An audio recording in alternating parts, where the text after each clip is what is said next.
Puan tak boleh buka. Kena enter password. Tak cakap sini.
Okey, Assalamualaikum dan salam sejahtera kepada semua yang sedang menonton pengembicara akrab siri 921 yang kita broadcast langsung di FB 1JKSM.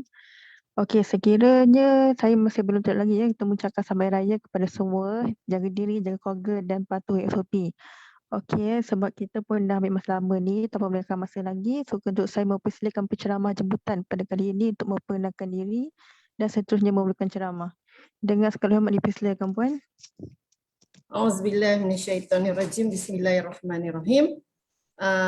Seperti yang sudah sedia maklum, saya Farah daripada Akrab Kota Kinabalu JPK Kota Kinabalu. Hari ini kita akan berkongsi berkongsi berkenaan dengan minda kelas pertama. Sebentar ya.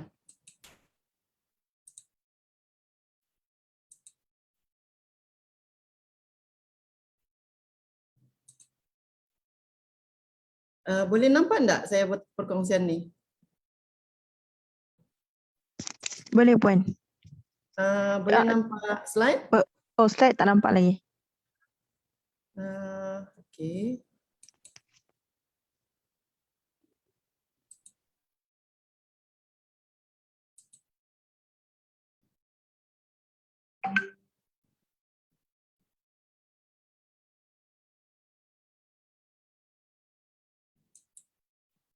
Nampak enggak? Okey, slide dah keluar dah. Tapi terus terima kasih ya. Ya betul puan. Sorry. Okey. Baik. Saya sebenarnya insya-Allah cubalah kita cerita secara santai-santai ya. Cerita secara santai-santai tapi sampai.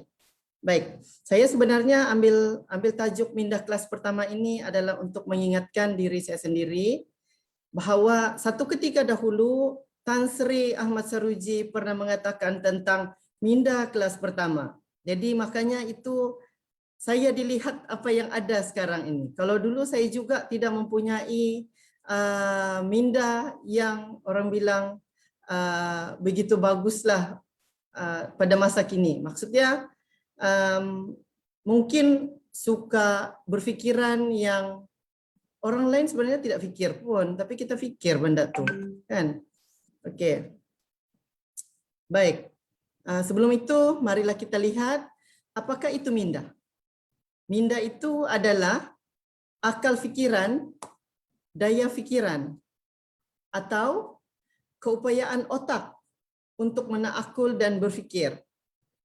Minda yang sehat dapat membuat pertimbangan dengan rasional. Ya, kepada sahabat-sahabat, ini dengan FB kan ni sekali? Puan Emerald?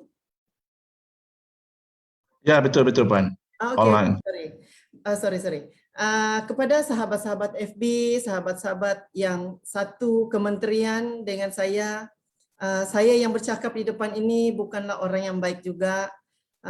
Hanyalah insan biasa yang ingin berkongsi tentang apa yang pernah saya alami, transform diri saya, bukan saja orang kata daripada pagan kepada Kristian, kepada Islam, tetapi saya juga ingin berkongsi macam mana tahap pemikiran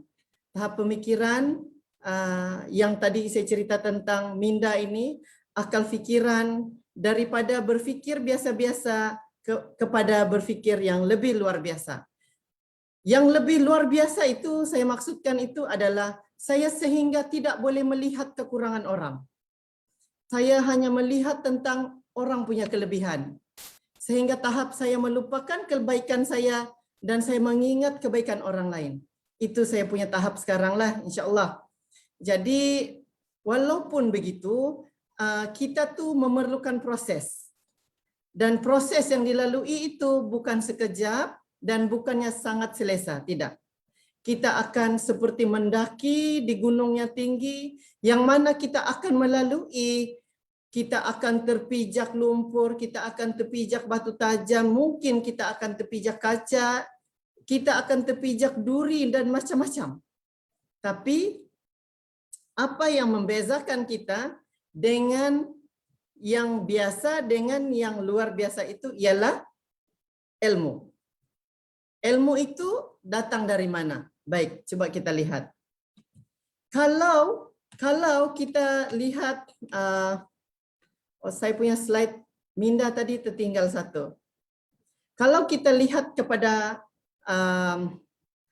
maksud Minda itu sendiri, Minda itu sebenarnya dia berasal daripada psikik tenaga yang terdapat di otak, yang tersimpan di kepala kita ini. Okey?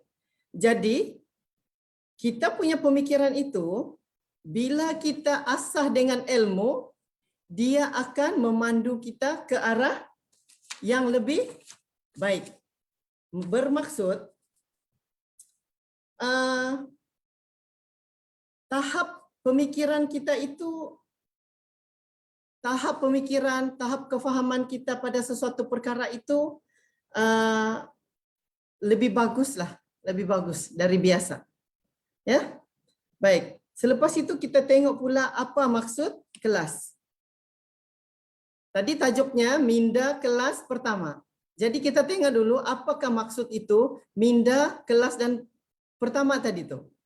Kalau ditengok kepada maksud daripada saya tanya ni tadi ni, saya ambil daripada Uncle Google ya. Ni maksud ni, kalau bersinonim dengan kelas itu ada peringkat, tingkatan, golongan, kumpulan, bahagian, kategori. Okey. Jadi kita di sini kita mengambil kelas itu adalah pergi kepada peringkat ataupun tingkatan. Ataupun kumpulan pun boleh. Semua yang ada di sini boleh diguna pakai. Okey. Baik, kita lihat pula kepada maksud pertama. Pertama bersinonim pula dengan julung. Yang mula sekali, julung kali. Awal-awalnya. Tapi kita tidak guna ini mungkin. Kita pergi kepada bersinonim dengan terutama, terpenting, paling utama. Jadi apakah itu minda kelas pertama? Ini dia. Minda kelas pertama itu,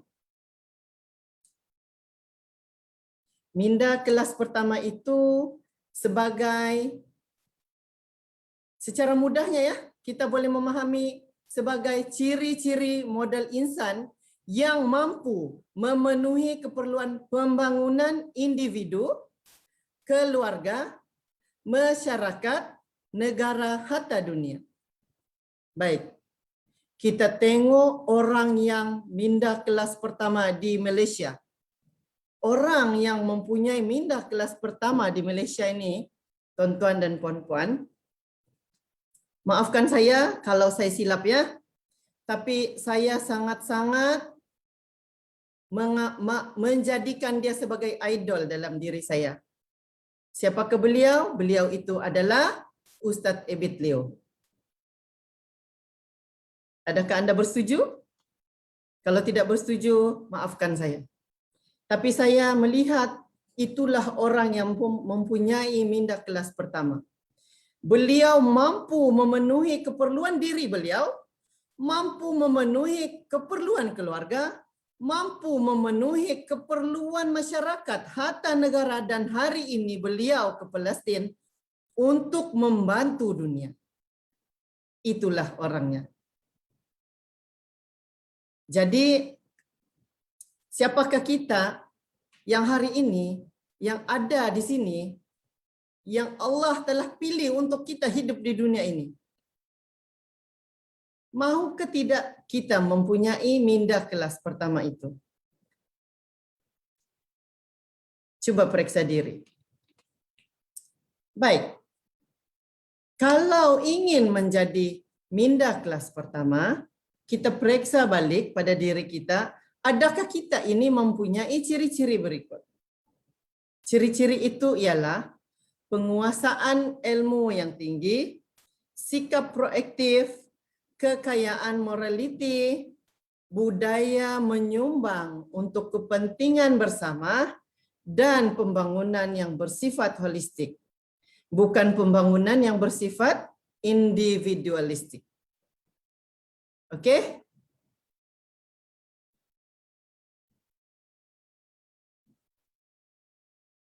Baik.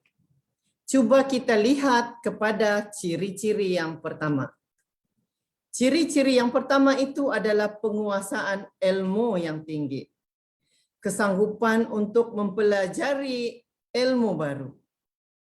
Meletakkan dalam minda bahawa hanya ilmu sahaja dapat merubah hidup seseorang. Minda membantu untuk memandu seseorang ke arah yang lebih baik dari sebelumnya. Kita lihat kesanggupan untuk mempelajari sesuatu. Cuba kita lihat bahawa sebelum ini Ustaz Abid Liu itu siapakah dia? Siapakah beliau? Beliau tidak punya apa-apa.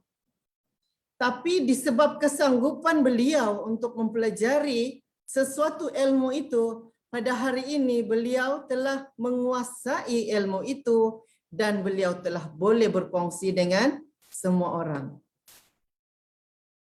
Jadi kena tahu siapakah guru-guru beliau yang memberi ilmu kepada beliau sehingga beliau jadi begitu.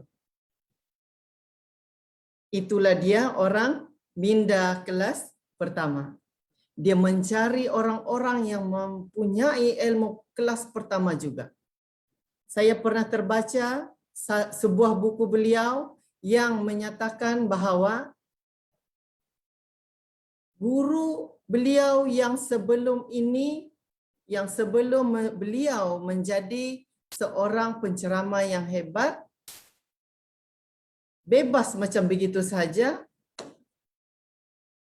guru beliau itu, kalau saya tidak silap ya, kalau saya silap betulkan saya, adalah Dr. Datuk Fadilah Kamsa.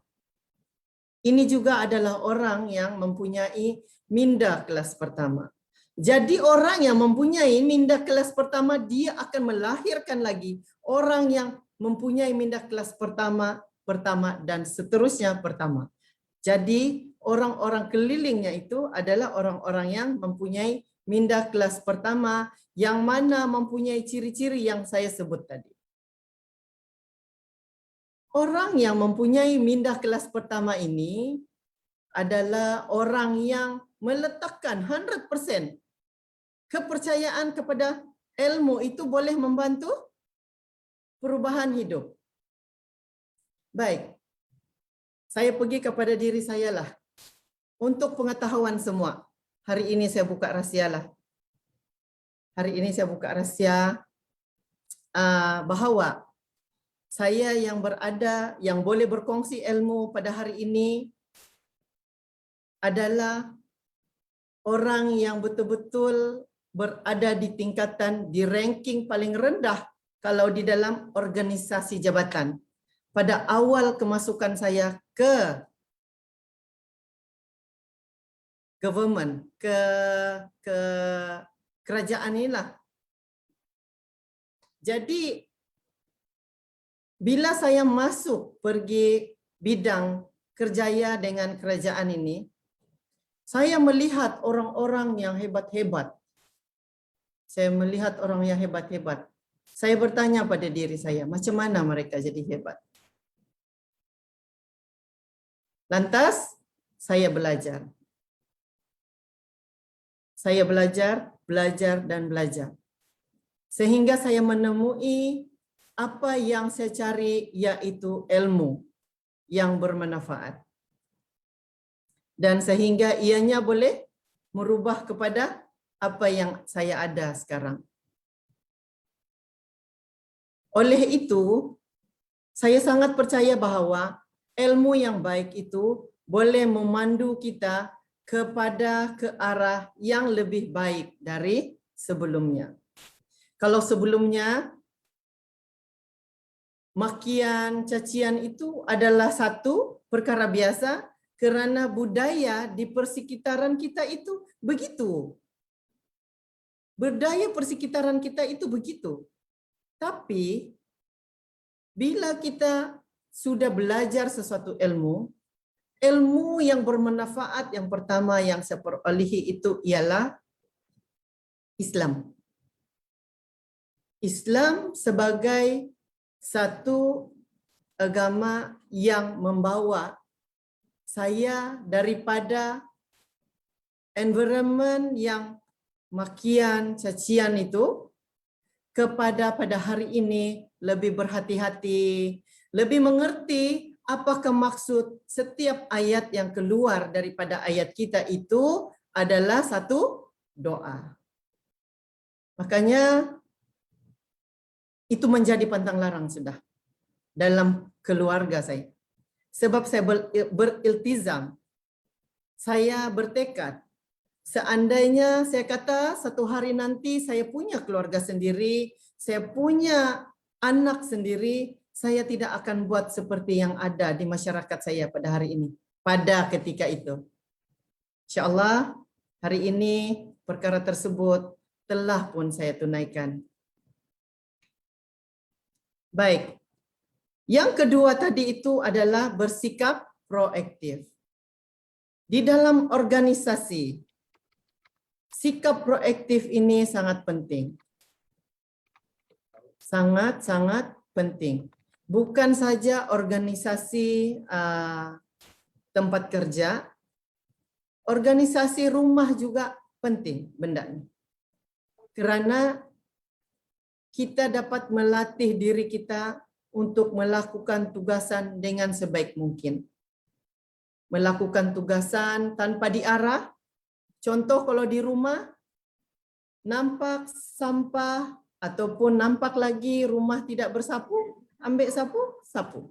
Kalau di tempat kerja, kita tidak perlu pun tunggu petugas kaunter tu untuk layan kita punya pelanggan. Tak perlu. Tak perlu tunggu. Kebetulan kita lalu nampak ada pelanggan, terus tanya. Selamat pagi, ada apa yang boleh saya bantu? Ya, itu seharusnya yang kita buat. Okey? Sikap proaktif yang kedua, kita dapat menjalankan amanah dengan cemerlang, tanpa penyeliaan. Jadi bermaksud apa?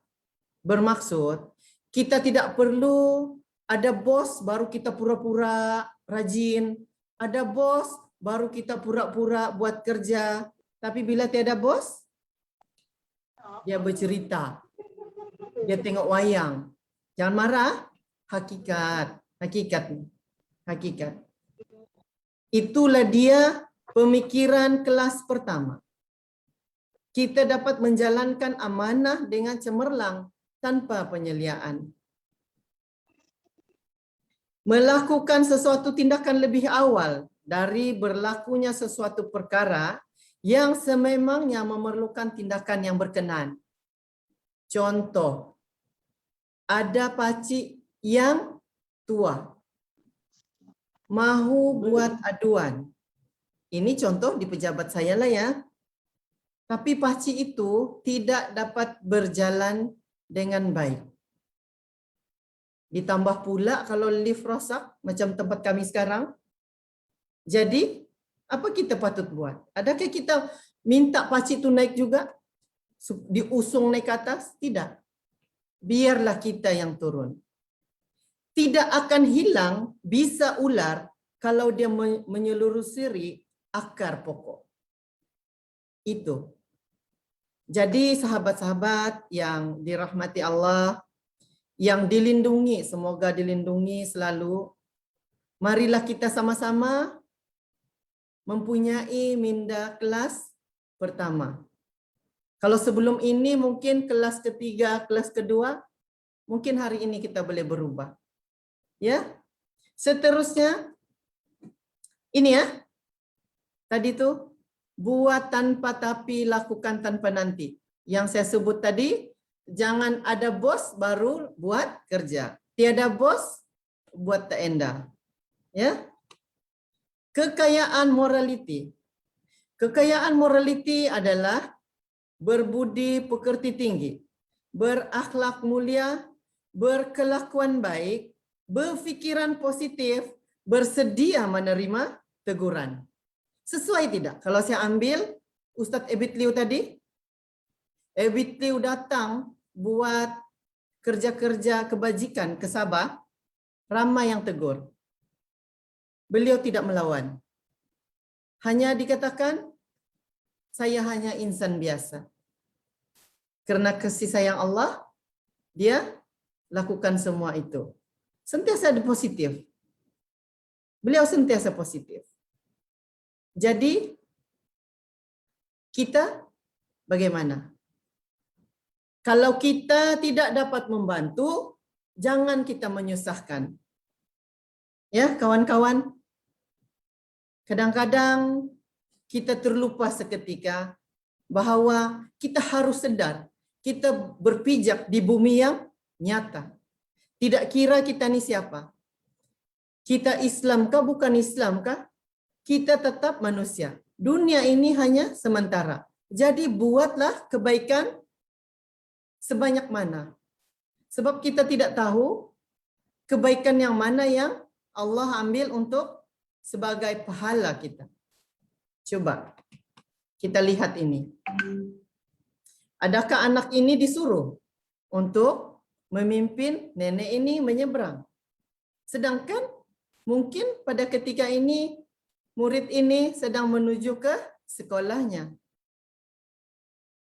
Ini yang disebut sebagai kekayaan morality, mempunyai budi pekerti tinggi, berkelakuan baik, berakhlak mulia. Tidak perlu kita kata dia berakhlak mulia karena dia bertudung besar ataupun dia bertutup habis.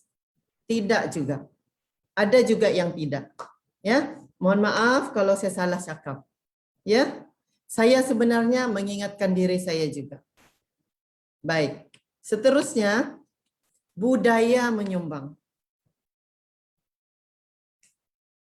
Budaya menyumbang adalah sesuatu yang kita berikan satu-satu sumbangan, bantuan, sama ada dalam bentuk yang boleh dilihat ataupun tidak. Kalau boleh dilihat itu seperti wang, barang, atau peralatan. Tapi bentuk yang tidak boleh dilihat itu seperti kita memberi motivasi, kita memberi sokongan, kita memberi semangat, dan yang paling penting, kita memberi doa. Budaya menyumbang ini, saya banyak belajar daripada sebuah pesantren yang terdapat di Indonesia yang dipanggil sebagai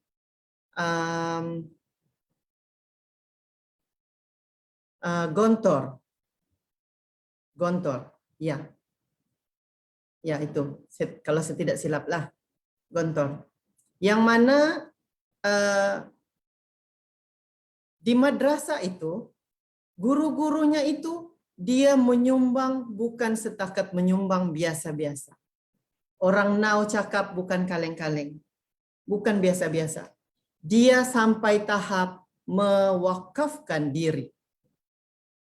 Mewakafkan diri. Bermaksud mewakafkan diri itu ialah dia sanggup mengajar generasi dia itu tanpa ada apa-apa bayaran. Tanpa ada apa-apa bayaran. Ramai, sangat ramai. Sangat-sangat ramai. Saya sangat-sangat terinspirasi keadaan-keadaan yang begitu. Dan jika diizinkan Allah satu hari nanti, saya juga ingin mewakafkan diri saya kepada masyarakat. Supaya saya boleh menyumbang. Boleh memberi semula apa yang kerajaan pernah beri pada saya. Contoh kerajaan yang pernah beri pada saya ialah seperti ini. Kursus-kursus psikologi yang diadakan oleh pihak KSM yang menjadikan saya mungkin boleh bantu memberi orang yang lost jalannya, kita bagi laluan. Mungkin dia lost sebab terlampau bebanan hutang yang tinggi. Jadi kita mungkin boleh bagi nasihat supaya sentiasa berjimat, Dan kita tuh harus berada di dalam keadaan yang sederhana. Bersederhana saja. Jadi kita berada, orang kata, ukurlah baju di badan sendiri. Jangan kita ukur baju di badan orang yang lebih besar dari kita. Janganlah juga kita itu selalu membanding-bandingkan diri kita kepada orang lain. Oh, si Anu, contohlah contoh ya. Macam Raya tadi kan. Oh, si Anu sudah tukar lah langsir. Saya sangat-sangat terkejut sehingga ada kes istri pukul suami menggunakan lesung. Semata-mata mau membeli baju raya. Apa masalah? Apa masalah? Sebagai seorang istri, kita harus menyumbang sesuatu kepada suami kita. Kita tidak perlu banyak mau sumbang. Kita hanya sumbang bagi sokongan dan semangat. Sebab suami itu adalah punca pendapatan. Kalau suami tidak stabil, macam mana? Kalau istri tidak stabil, jadi macam itulah. Dia pergi pukul suami dia. Berani kan? Ya Allah, saya pun terkejut kes-kes yang begitu. Apa sudah jadi negara kita? Jadi jangan marah kalau sekiranya Allah hantar balanya kepada kita. Coba muhasabah diri. Muhasabah diri. Kita coba muhasabah diri. Ya Allah ya Tuhanku, maafkan saya kalau saya silap. Ya. Jadi bantuan atau pertolongan yang diberikan hendaklah memberi manfaat kepada masyarakat atau community. Jangan untuk kepentingan pribadi. Jangan sekali-kali. Tidak bagus. Sebab kita mungkin cakap tidak ada siapa-siapa yang nampak kalau itu adalah untuk kepentingan diri. Tapi Allah ada. Allah ada Maha melihat. Ya? Allah ada Maha melihat. Jadi orang yang mempunyai pemikiran kelas pertama itu dia tidak memikirkan tentang dirinya sendiri, tetapi dia memikirkan sampai tahap masyarakat, community, bukan setakat diri keluarga, tapi persekitarannya sekali. Sekarang ini ramai yang takut. Sebab serangan coronavirus.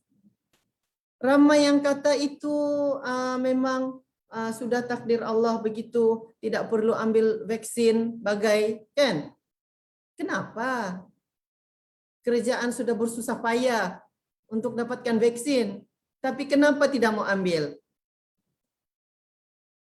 Saya bagilah pepatah yang dulu-dulu tu kan. Saya ulang semula. Mencegah itu lebih baik dari mengobati. Jangan sudah berlaku, baru mau mencari obat. Sekarang penyakitnya tidak boleh tunggu. Tidak boleh tunggu. Kita baru meminta obatnya, di tengah jalan sudah meninggal. Jadi, sudahlah kebaikan tidak ada. Kita mau apa? Mati apa kita nih? Mau jadi mati katak. Orang semua mengimpikan matinya itu husnul khotimah. Tapi kenapa kita tidak ada pemikiran yang begitu? Mohon maaf ya kalau tersentuh yang sensitif-sensitif. Mohon maaf banyak-banyak. Baik, seterusnya ini saya lihatkan ya. Ini ya, ini baru-baru berlaku. Dekat saja dengan pejabat kami di sini. Ini ya. Ini adalah kawasan perumahan Kampung Tanjung Aru, Kota Kinabalu. Yang saya mendapat maklumat kemarin ianya berlaku pada 25 atau 26 kalau saya tidak silap. Yang kita nampak, kita lihat di sini ini ialah Masjid Kampung Tanjung Aru. Jadi menurut mangsa yang terdapat di kawasan ini, dianya bermula daripada orang membuat pembakaran terbuka. Kejadian ini berlaku sekitar pukul 1 ke 1.30 pagi. Masa itu orang semua nyenyak tidur. Tapi yang madrasah ini, madrasah ini adalah madrasah pusat tahfiz perempuan. Pusat tahfiz perempuan di sini. Saya datang pergi melawat kemarin, saya tanya kalau ada apa yang boleh dibantu. Saya ada tim akrab di Kota Kinabalu ini, tapi saya masih belum berhubung dengan mereka.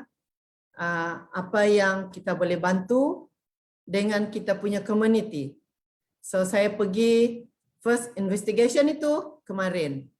Jadi mungkin selepas ini kita akan war-warkan kepada sahabat-sahabat akrab yang sekitar Sabah ataupun sekitar Kota Kinabalu untuk mungkin kita buat satu kutipan untuk kita sumbang kepada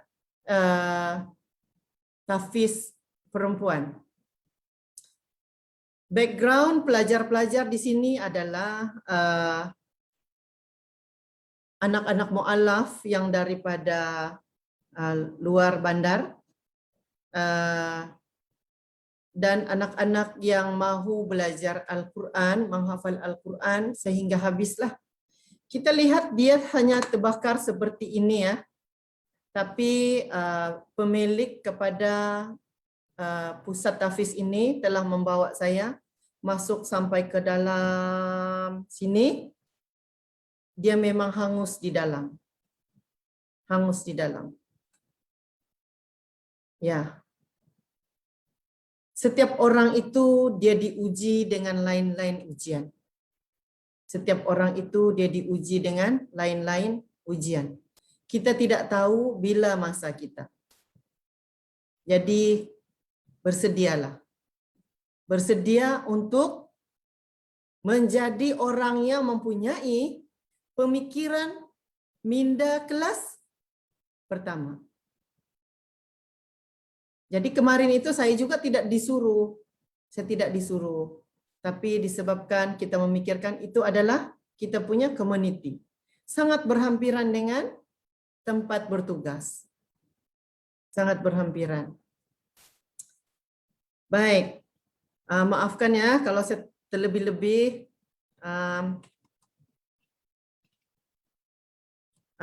Ini. Bersedekah sampai kaya, bukan dah kaya baru nak bersedekah. Itulah amalan yang kita cuba untuk jadikan amalan hidup, amalan harian, kebiasaan diri.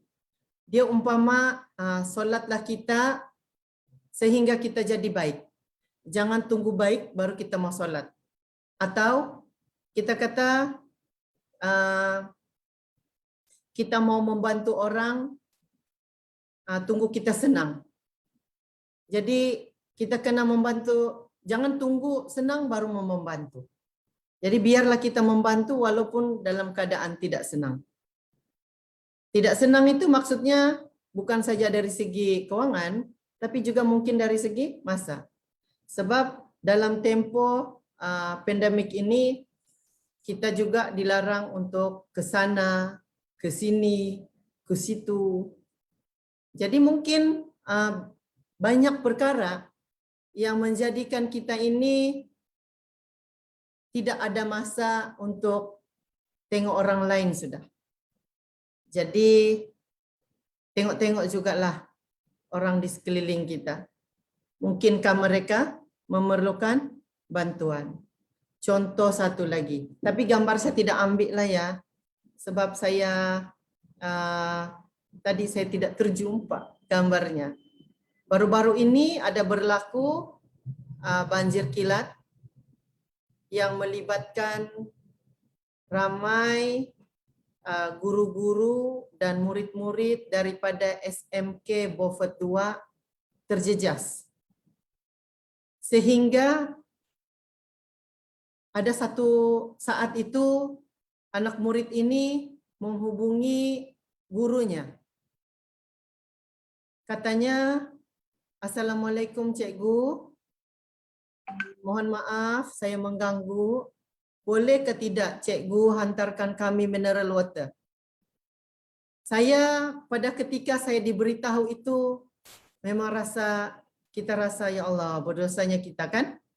Senang-senang kita makan, senang-senang kita minum. Rupa-rupanya ada di tempat lain yang putus air sebab banjir. Tidak ada makanan, tidak ada minuman. Jadi kita rasa macam apa yang kita boleh bantu nih? Ada sesuatu yang cuba kita mau bantu. Jadi pada ketika dia menghubungi itu, dia tidak dapat telefon, dia chat. Dia chat, tapi chat lambat ditengok.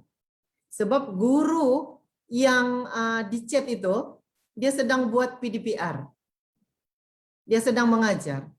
Habis kelas, baru nampak. Bila nampak itu, masuk lagi message yang seterusnya. Cikgu, kalau tidak dapat antar mineral water, bolehkah cikgu kalau tolong hantarkan kami Maggi? Kami sudah 1 hari tidak makan. Ya Allah, ya Tuhanku. Macam mana tuh, tuan-tuan dan puan-puan? Macam mana? Saya yang mendengar cerita ini, saya hanya mampu doa saja dari jauh. Semoga anak-anak murid ini esoknya dia akan jadi pelapis generasi yang lebih baik dari kita yang ada sekarang. Jadi makanya itu kita perlulah melakukan sesuatu kebaikan. Perlulah kita mempunyai minda kelas pertama itu. Jangan kita tunggu chat yang seterusnya masuk. Lantas tadi itu cikgunya tanpa berlengah lagi, cikgunya terus saja jalan pergi ke pekan. Borong apalah yang boleh diborong. Cuma satu saja dia tidak dapat lepas air banjir tu. Dia tidak dapat lepas air banjir. Call dengan budak ni. Kamu ada di mana? Cikgu ada di sini sudah. Membawa mineral water dengan Maggi yang dia minta. Allahu Akbar. Datang adik-beradik. Beberapa orang adik-beradik. Mereda banjir itu. Untuk dapatkan makanan. Cuba bayangkan. Allahu Akbar. Di ketika orang lain diuji dengan penyakit, di tempat lain diuji dengan banjir, diuji dengan ada unsur-unsur macam mana cakap ya? Ada geng Abu Sayyaf yang cuba untuk masuk ke kawasan itu. Macam mana tu? Kalau kita tidak mempunyai minda kelas pertama, kita nanti tidak dapat berfikir ya, apa harus kita buat. Jadi silakan, selepas ini perlu ada ilmu. Harus mau belajar sesuatu. Dunia semakin luas, semakin terbuka. Dunia semakin terbuka. Bila masa orang boleh nampak kita, apa yang kita buat. Hanya dengan menghantar drone. Okey, maafkan saya ya kalau ada yang silap. Kalau ada soalan nanti boleh bagi tahu. Di samping itu, orang yang mempunyai minda kelas pertama, dia juga ada minda membuat pembangunan yang bersifat holistik. Apakah itu holistik? Apakah itu holistik? Holistik itu adalah menyeluruh. Apakah itu pula menyeluruh? Menyeluruh itu kalau seorang manusia cukup dengan 3. Cukup dengan 3. Kata Profesor Aziz, orang akan bertingkah laku dengan baik apabila dia mempunyai pemikiran dan emosi yang baik. Prof, saya pinjam ya ayat Prof. Itu dia. Jadi maksudnya, Pembangunan yang bersifat holistik itu, generasi-generasi yang ada sekarang ini haruslah mempunyai pemikiran yang baik supaya emosinya jadi baik, supaya juga tingkah lakunya jadi baik. Jadi bila semuanya baik, barulah mereka dapat menguasai ilmu-ilmu pembangunan yang boleh mereka manfaatkan di masa akan datang. Di masa akan datang. Jadi barulah mereka boleh belajar tentang apa itu komunikasi berkesan, berinteraksi dengan baik pada seluruh dunia. Boleh melaksanakan tugasan yang berat-berat walaupun mempunyai 4D. Dirty, dangerous. Yang dua lagi saya lupa. Minta maaf. Dirty, dangerous, mohon maaf ya kalau saya ingat nanti saya kembali bagi tahu. Itu dia. Jadi maknanya anak-anak generasi yang sekarang ini harus ya orang-orang yang ada, orang-orang dewasa yang ada bersama-sama saya hari ini, mereka harus membangunkan anak-anak ini. Harus membangunkan anak-anak ini. Supaya mereka mempunyai intelektual yang tinggi. Mempunyai sasya yang baik. Tapi mereka mempunyai adab yang tinggi dan bersederhana dengan orang yang lebih tua dari mereka. Ya. So saya sangat-sangat berharap kepada kawan-kawan, tolong sebar-sebarkan kepada kawan-kawan yang lain supaya kita ini harus mempunyai minda kelas yang pertama. Sesungguhnya Allah tidak akan merubah nasib sesuatu kaum kecuali kaum itu sendiri yang mengubah nasibnya. Dalam Al-Quran, surah Ar-Ra'd ayat 11. Ini macam biasa aja dengar, di sekolah dulu pun dengar juga begitu. Dengar saja, tapi tidak berubah. Tidak melakukan sesuatu. Harus bertindak. Harus bertindak. Jadi maknanya, kalau kita sudah ada letakkan target, kita harus menargetkan mata panah itu ke tempat yang sudah kita target. Jangan biarkan, angkat panah itu dan arahkan ke situ. Jangan diam-diam. Kalau diam-diam, cakaplah apa saja. Belajarlah dengan siapa saja. Orang yang paling hebat, siapa-siapa saja. Tapi kalau tidak ada tindakan, tidak akan jadi. Oke? Saya rasa mungkin sampai sini saja. Ya, Cik Fatah, Puan Nurul, saya rasa saya sampai sini saja. Kalau ada apa-apa soalan mungkin boleh ajukan. Okey, Puan Farah. Boleh ya. Ada soalan? Ada anak-anak dengar enggak? Cik Fatah. Okey, nanti saya tengok dekat FB dia punya persoalan.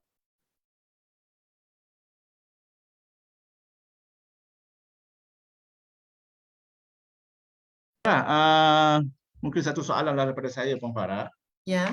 Ya, sebab kita sekarang ni kan bila kita bercakap berkaitan dengan minda kelas pertama ni satu yang mudah, tapi untuk kita implement dalam diri ni bukan satu benda yang kau kata semudah kata-kata tersebutlah. Betul sangat.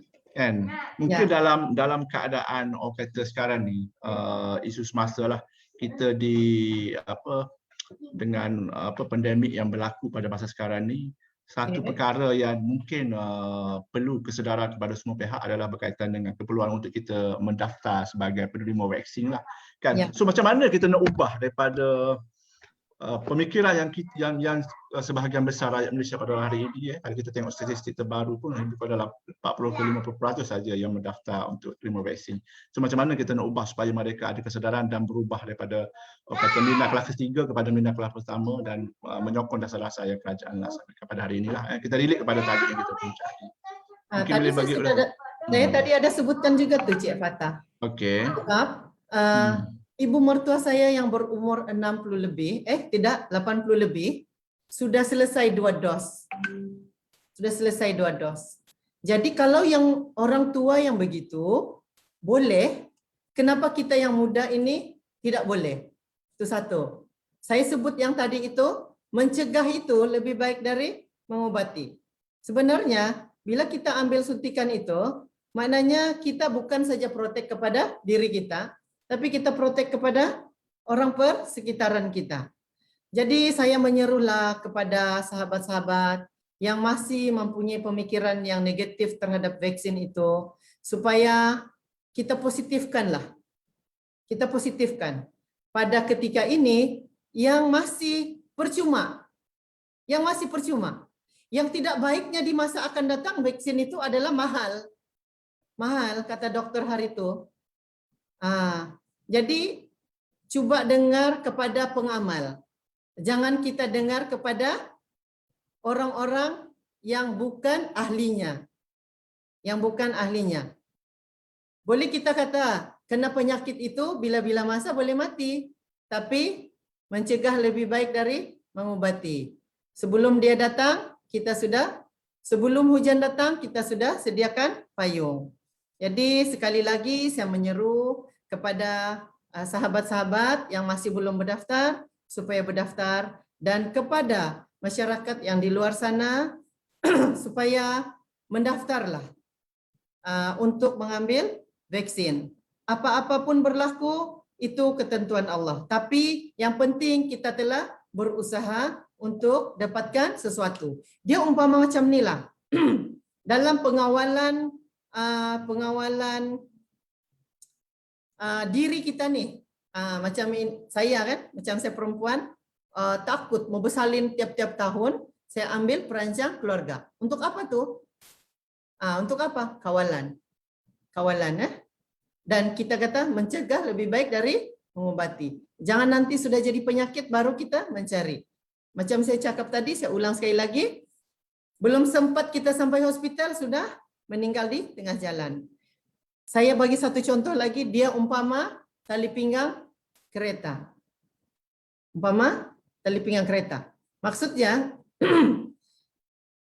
tali pinggang kereta itu kita kena pakai untuk mengelakkan kecederaan yang lebih teruk sekiranya berlaku kemalangan. Sama dengan vaksin.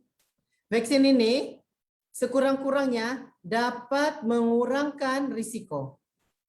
Okey?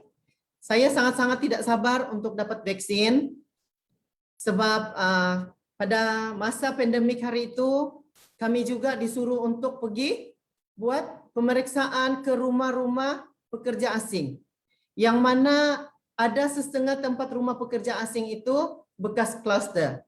Tapi kami tidak dibagi vaksin lebih awal. Kami sedang dalam keadaan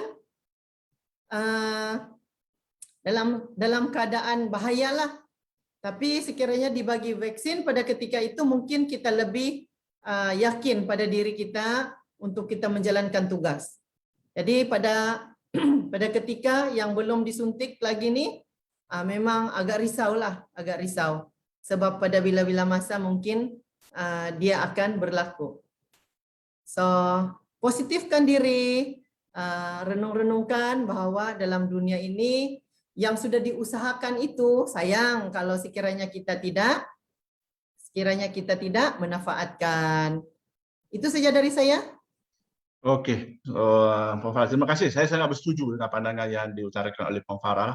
Maknanya untuk kita ubah corak pemikiran kita, pertama kita kena dapatkan maklumat daripada pihak yang ada autoriti lah, kan, yang mana pakar dalam bidang dia, kan. So saya rasa sebenarnya kita bukan susah untuk dapat maklumat tersebut kerana dengan perkembangan teknologi, dengan akses maklumat yang banyak, so kita boleh dapatlah. Cuma maklumat-maklumat tersebut hanya kita perlukan dapat daripada pihak yang ada autoriti lah, kan. Betul. Okay, Puan Farah, so terima kasih atas perkongsian kita selama hampir 1 jam jugalah Puan Farah berkongsi, walaupun tajuknya sangat-sangat menarik. Perkongsian secara santai ini saya harap ia akan memberi manfaatlah kepada rakan-rakan kita yang sama-sama mengikuti di FB Psikologi KSM.